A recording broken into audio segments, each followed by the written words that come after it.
प्रभु यीशु मसीह के नाम में आपको अनुग्रह और शांति मिले। आज वोल्टेयर के बारे में हम कुछ बात करेंगे। तो वोल्टेयर एक फिलोसोफर यानी दार्शनिक व्यक्ति था और एक इतिहासकार भी था और एक खुली सोच रखने वाला व्यक्ति था और उसने बहुत सारी बातें अपने समय में लिखी और ये फ्रांस में पेरिस शहर में जन्मा था 1694 यानी 1694 ईस्वी में और ये करीब 84 वर्ष जिया इस दुनिया में और बहुत इसकी राइटिंग से बड़ा इन्फ्लुएंस दुनिया में आया।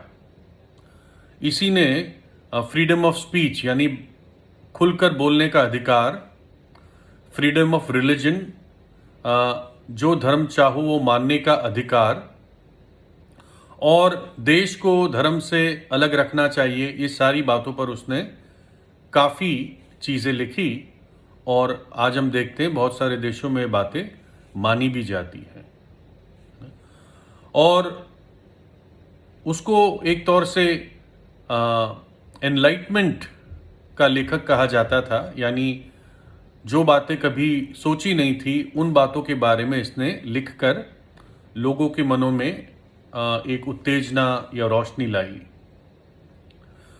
2 बार वो जेल में भी गया किसी सरकारी अफसर के विरुद्ध लिखने के लिए और सरकार से ये अपने काफ़ी लिखने से पंगे ले लेता था। उसके पूरे जीवन में उसने 20,000 चिट्ठियां लिखी और 2000 पैम्फलेट्स और किताबें लिखी। ये नाटक के थीम्स भी लिखता था और जबकि वो पूरा नास्तिक नहीं था, वो डेइज्म में मानता था, यानी जो डेइस्ट होते हैं वो ये कहते हैं कि ईश्वर है, लेकिन वो प्रकृति से पता चलता है उसको वो कोई अद्भुत काम करने वाला या तुम्हारे जीवन में कुछ विशेष कार्य करने वाला जीव नहीं है।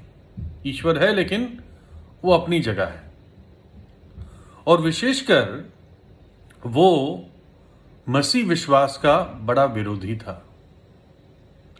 वो बाइबल का और बाइबल पर विश्वास रखने वालों का बहुत विरोधी था और बहुत उसके विरुद्ध लिखता था। और वो कहता था कि ये जो प्रभु यीशु मसीह पर विश्वास करने वाली बात है, ये एक जहर है और ये एक बदनाम अंधविश्वास है।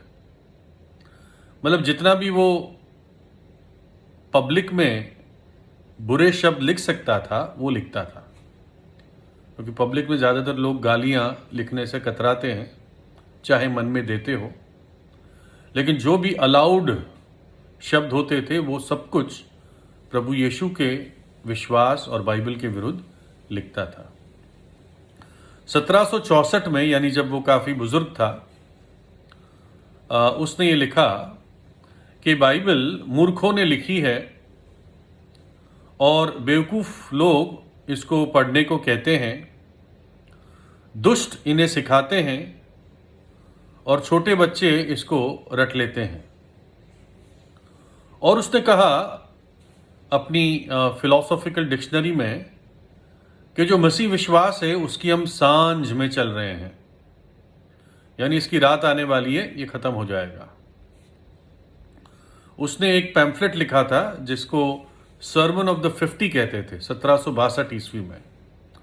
उसमें उसने बाइबल के पुराने नियम पर बहुत हमला किया, जो बाइबल में आश्चर्यकरम होते हैं और जो यहूदी विश्वास करते थे उसके विरुद्ध उसने बहुत कुछ लिखा।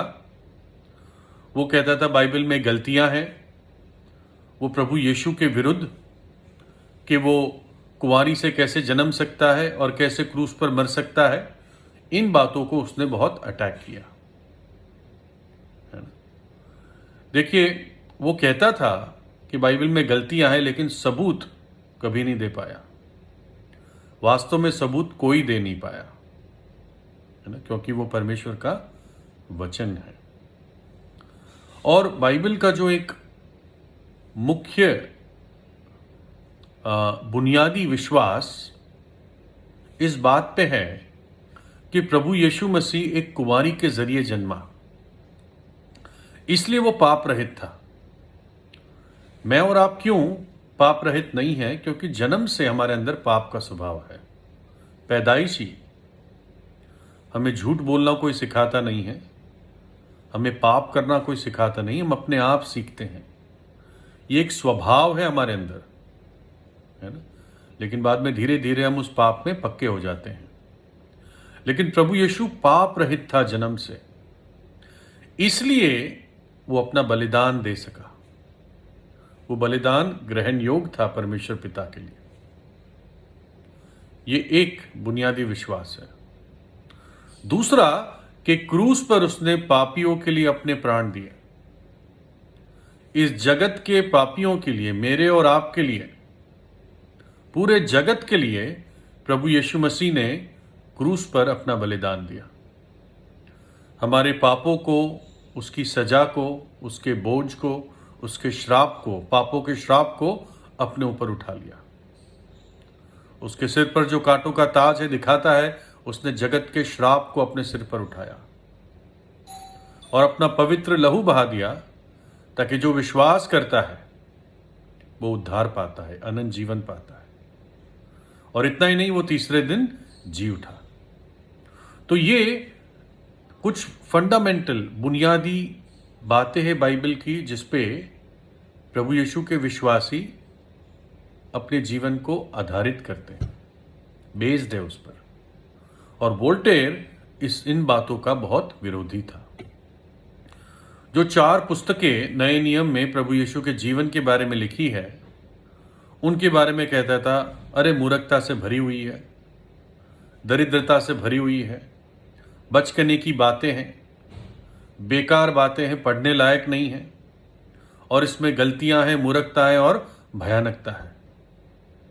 जैसे मैंने कहा, जो भी बुरे शब्द यूज कर सकता था वो करता था, सबूत कोई नहीं। और जैसे मैंने बताया, प्रभु यीशु के कुंवारी के द्वारा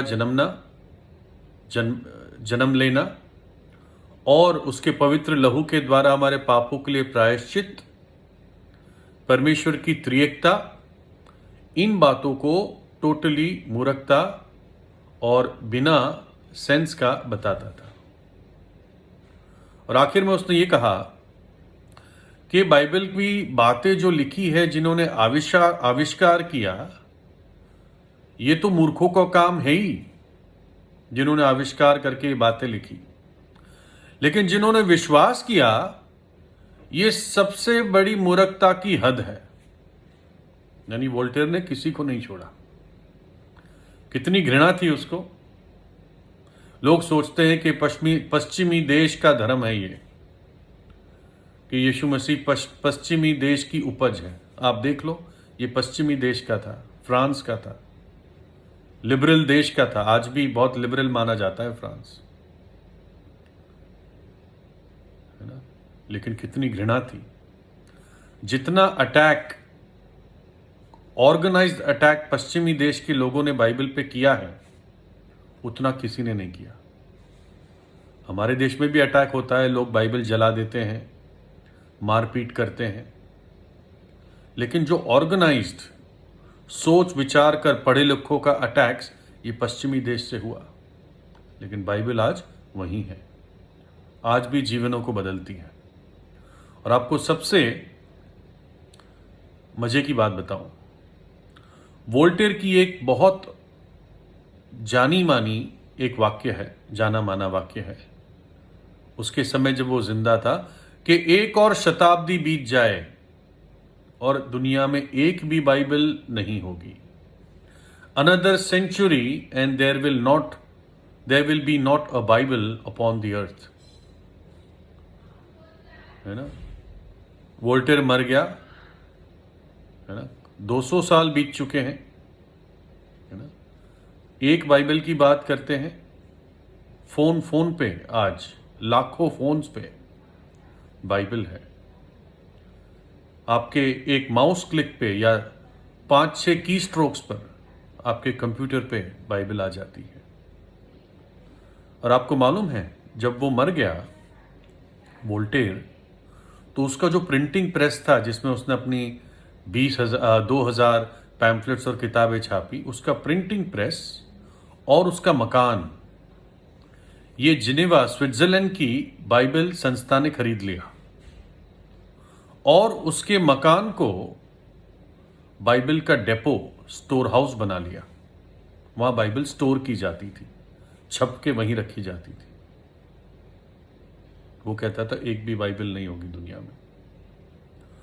और दिसंबर 24, 1933 इस तारीख को ब्रिटिश सरकार ने नए नियम का ओरिजिनल यूनानी टेक्स्ट, पुस्तक जो ओरिजिनल थी नए नियम की, बाइबल का दूसरा हिस्सा, वो रशियन से पता है कितने में खरीदी? $500,000, यानी आज के रेट में करीब 3.25 करोड़ रुपए में उन्होंने वो टेक्स्ट खरीदा। ब्रिटिश गवर्नमेंट ने रशिया से खरीदा। और उस समय वोल्टेयर की जो किताबें थी, पेरिस की दुकानों में आपको मालूम है कितने में बिक रही थी? आज के रेट में ₹8.34 में। ये वो व्यक्ति है जो दिलो जान से प्रभु यीशु और परमेश्वर के वचन बाइबल का विरोध करता था, है ना। और जैसे मैंने बताया, आज भी बाइबल लोगों के जीवन को बदलती है। वो धर्म पुस्तक नहीं है। ये लोग इसको गलत समझते हैं कि धर्मशास्त्र है ना, ये पूरे जगत के लिए है ना। देखिए, लिखा है भजन 19 में, यहोवा की व्यवस्था खरी है, वह प्राण को बहाल कर देती है। यहोवा परमेश्वर के नियम विश्वास योग है, साधारण लोगों को बुद्धिमान बना देते हैं। यहोवा परमेश्वर के उपदेश सिद्ध है, हृदय को आनंदित कर देते हैं। यहोवा परमेश्वर की आज्ञा निर्मल है, वे आंखों में ज्योति ले आती है। प्रभु यीशु ने मरकुस 13 में कहा, आकाश और पृथ्वी टल जाएंगे परंतु मेरी बातें कभी नहीं टलेगी। दूसरा तिमोथियस 3:16 में लिखा है, हर एक पवित्र शास्त्र, यानी जो बाइबल का हर एक हिस्सा है, परमेश्वर की प्रेरणा से रचा गया है और उपदेश और समझाने और सुधारने और धार्मिकता की शिक्षा के लिए लाभदायक है, आपके जीवन पर इंपैक्ट लाता है। यूहन्ना 6 में लिखा है, एक प्रभु का शिष्य उसे कहता है, शमौन पतरस ने उसको उत्तर दिया कि हे प्रभु, हम किसके पास जाएं? अनंत जीवन की बातें तो तेरे ही पास है। अनंत जीवन की बातें हैं।